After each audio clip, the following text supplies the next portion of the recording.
целиот пазар на real world asset токенизација порасна за 6%. Зошто?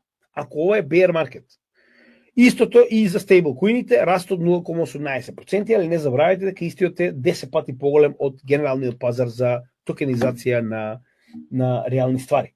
Значи, и овдека постојано гледаме нови all-time highs, а зборуваме bear market, така? Значи, готово, завршило, тоа е тоа. И постојано гледаме нови all-time highs. Стейблкоини не се токенизираат на биткоин, а гледаме нови all-time highs, така? Кај се токенизираат стейблкоините? Пак ќе кажем, пошто нема use case, алткоини не треба да купуваме. Добро, кажете ми колку моментално има стейблкоини токенизирано на биткоин, пошто алткоини не треба да купуваме. Ethereum, Tron, Solana, Arbitrum, BNB, Base, Polygon и така натаму. Погледнете и количини. И постојано нов all-time high. US Treasuries, значи обврзници на Муриха. Истата ситуација. Сега дека може ќе имаме некој мал пад, но генерално ние имаме нов all-time high секој 2-3 дена.